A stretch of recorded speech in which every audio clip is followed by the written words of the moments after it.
Magandang araw mga kaibigan. Pag-usapan natin ngayon ang hindi na mapigilan na rallies worldwide.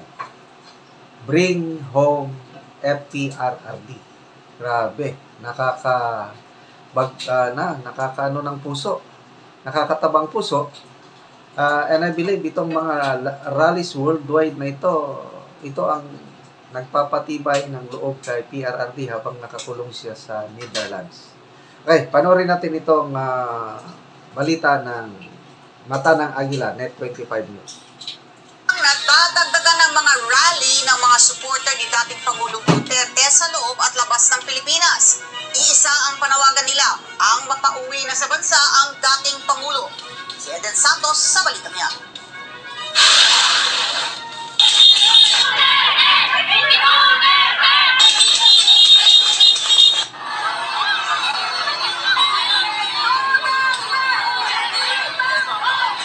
Tuloy-tuloy ang kilos protesta ng mga taga-suporta ni dating Pangulong Rodrigo Duterte sa loob at labas man ng bansa.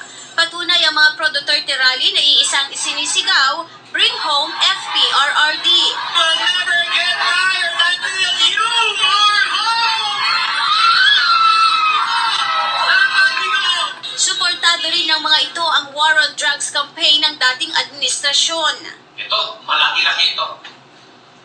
1.4 million plus surrendered for rehabilitation. Ito yung mga drug addict na isang pa rin ni Tatay Digong. Ito may 1.4 million na mga drug addict. Idiniin naman ni Atty. Raul Lambino na dating Administrator at Chief Executive Officer ng Cagayan Economic Zone Authority at Presidential Advisor for Northern Luzon na sa panahon ng Duterte administration ay mahigit 1.4 milyong drug addict ang sumuko sa gobyerno. Nilinaw nito na hindi napatay sa war on drugs ang mga ito kundi nagparehab.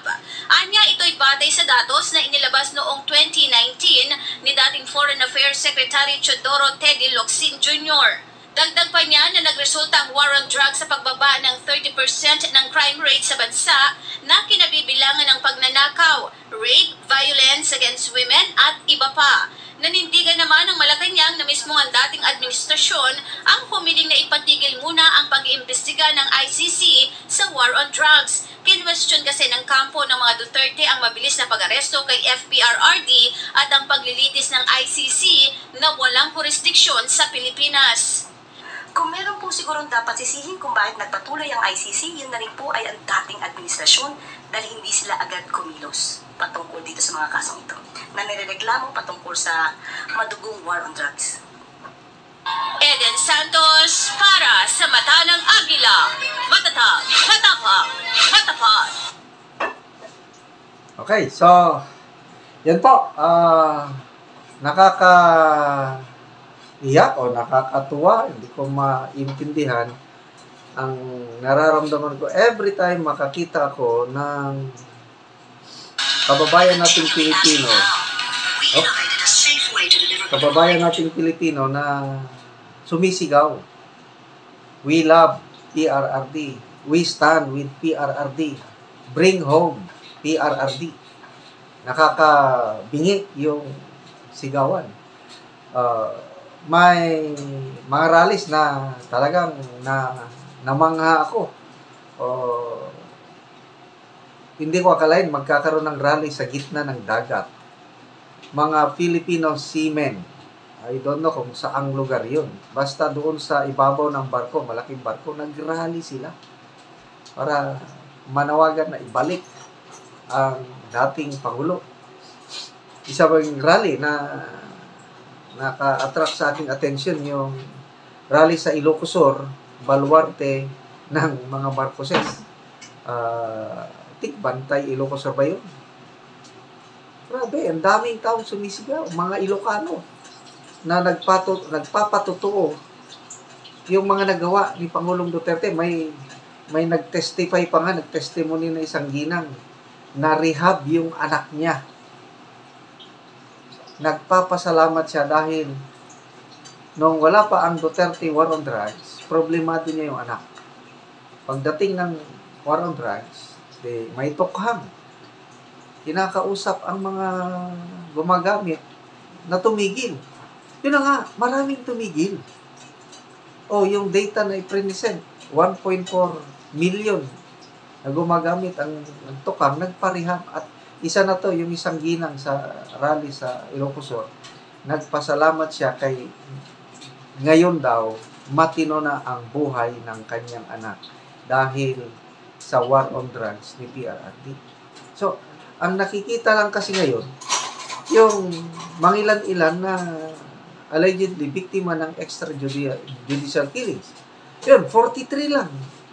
43 lang ang naisampang kaso o yung bilang ng namatay, 43 lang. Yun lang tinitignan. Din nila nakikita yung millions na buhay ang naisalba dahil sa war on drugs. But anyway, history will judge kung sino talaga ang nakagawa ng mabuti sa war on drugs. Ito bang administrasyong ito o ng panahon ni PRRD? History will judge. But this time, focus muna tayo yung madalian na wag nang hintayin ang September. Kasi ang September hearing, matagal pa yun. Binubuo na ang all foreign lawyers na defense team ni PRRD.